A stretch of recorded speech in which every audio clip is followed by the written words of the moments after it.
ప్రశ్నించగలిగే శక్తి సత్తా బీజేపీ మాత్రమే ఉంటుంది. నెంబర్ 1. రెండవది, ఇంతకుముందు మా ఏవీ రెడ్డి గారును వారు చెప్తూ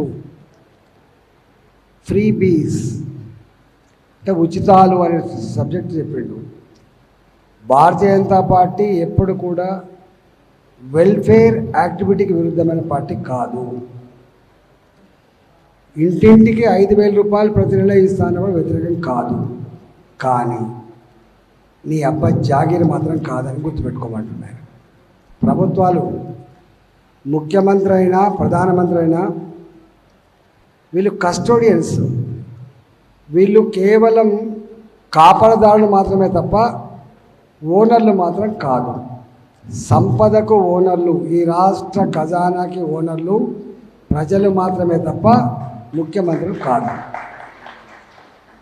మూడోది ఏంటంటే, హామీలు ఏవైనా ఇచ్చే అధికారం ఉంటుంది వీళ్ళకు, కానీ హామీలు అమలు చేయకపోతే బండకేసి కొడుతున్న విషయం మేము మర్చిపోవద్దు.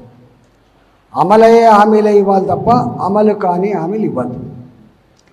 ఇవాళ కాంగ్రెస్ పార్టీ 6 గ్యారంటీలు, Warangal declaration, Khammam declaration, Nalgonda declaration, ఓ జిల్లాలో మహిళల గురించి, ఒక జిల్లాలో రైతుల గురించి, ఓ జిల్లాలో యువకుల గురించి డిక్లరేషన్ చేసి 6 గ్యారంటీలు, 66 హామీలు, 420 రకాల పనులు.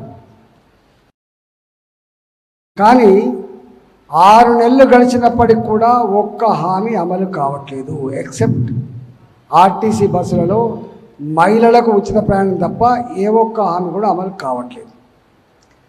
ఎన్నికల ముందు మేనిఫెస్టో రాసుకున్న, ఎన్నికల ముందు హామీలు ఇచ్చిన, నేను ముఖ్యమంత్రి అయిన తర్వాత మా పార్టీ అధికారంకి వస్తే 24 అవర్స్లో సంతకం చేస్తానని రేవంత్ రెడ్డి 6 నెలలు గడిచిపోయినప్పటికీ కూడా ఎలకల పడ్డాడు.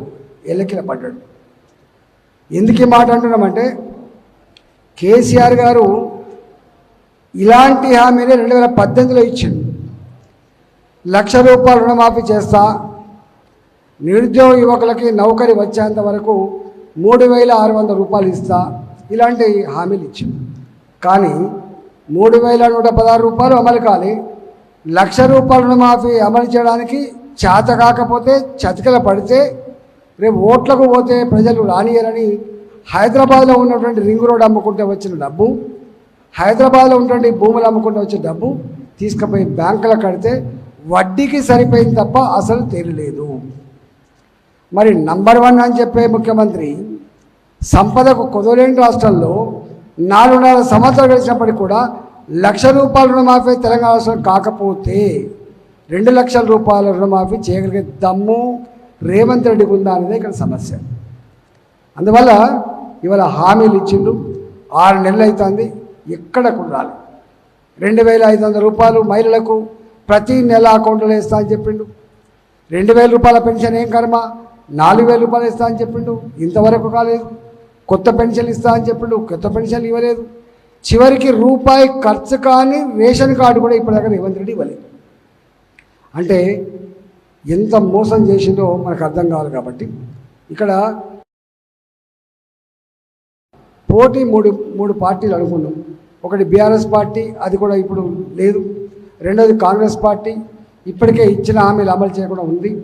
ఈ ఇచ్చిన హామీల అమలు కోసం రేపు చట్టసభలలో మాట్లాడగలిగే సత్తా, ఆ అవకాశం భారతీయ జనతా పార్టీకి ఉండాలి. కాబట్టి ఇవాళ ప్రేమేందర్ రెడ్డి గారిని గెలిపించుకుంటే రేపు ఏవీ రెడ్డి గారు ఎమ్మెల్సీ ఉన్నారు, 2వ అభ్యర్థిగా వారు ఉండే ఆస్కారం ఉంటుంది. కాబట్టి తప్పకుండా మీరు ఆ అవకాశం ఏమని చెప్పి మిమ్మల్ని కోరుతున్నారు. 2వది. 3వది, ఇవాళ భారతీయ జనతా పార్టీ దేశంలో సంకీర్ణ రాజకీయాలకు పాతరేసింది. సంకీర్ణ ధర్మాన్ని పాటిస్తున్నప్పుడు కూడా సంకీర్ణ రాజకీయాలకు పాతరేసి స్టబ్బన్గా, స్టేబుల్గా నిర్ణయాలు తీసుకునేటువంటి సత్తా నరేంద్ర మోడీ గారికి మాత్రమే దక్కింది.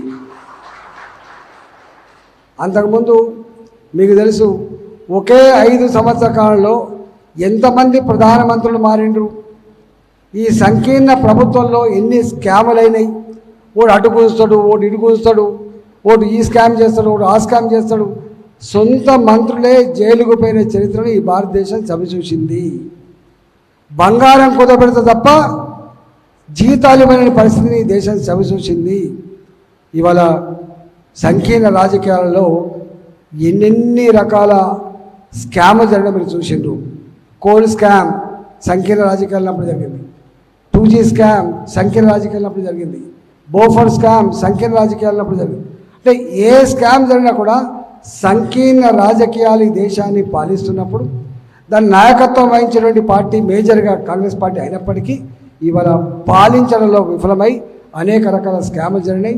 సంకీర్ణ రాజకీయాలు అవసరం లేకపోయినప్పటికీ కూడా మోడీ గారికే సంపూర్ణ అధికారాన్ని కట్టబెట్టినప్పటికి కూడా అన్ని పార్టీలను కలుపుకుంటూ ఇవాళ ఎక్కడ ఒక స్కామ్ లేకుండా ఈ 10 సంవత్సరాల కాలంలో ఒక స్కామ్ లేకుండా సగటు భారత పౌరుడు తలదించుకోకుండా గల్లెగిరేసి మా ప్రధానమంత్రి నరేంద్ర మోడీ, మా ప్రభుత్వం, మోడీ గారి ప్రభుత్వం, భారతీయ జనతా పార్టీ ప్రభుత్వాన్ని చెప్పుకునేటువంటి స్థాయికి ఈ దేశం ఎదిగినమాట వాస్తవమా కాదా ఆలోచించేమని చెప్పి మేము కోరుతున్నాం.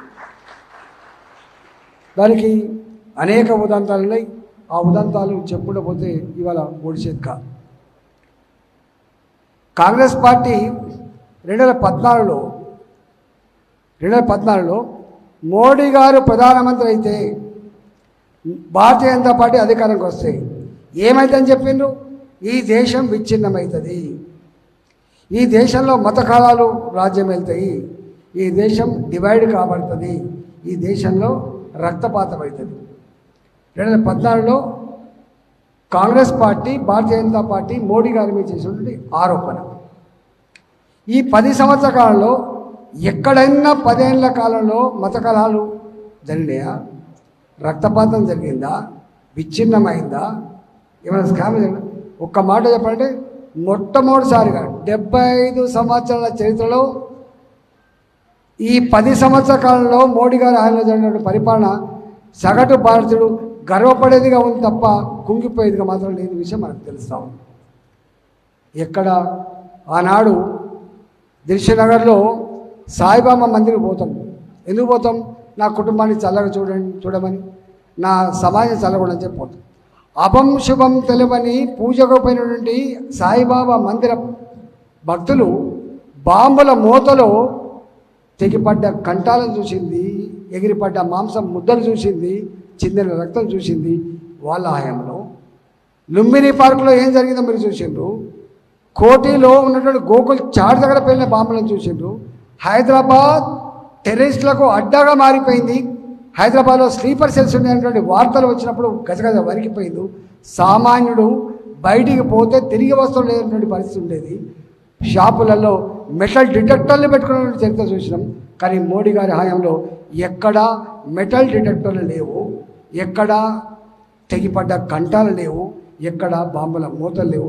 ప్రశాంతత నిలయం భారతీయ జనతా పార్టీ నాయకత్వంలో మోడీ గారు ప్రసాదించిన వరం అవునా కాదా మీరు ఒకసారి చెప్పండి, ఆలోచించండి.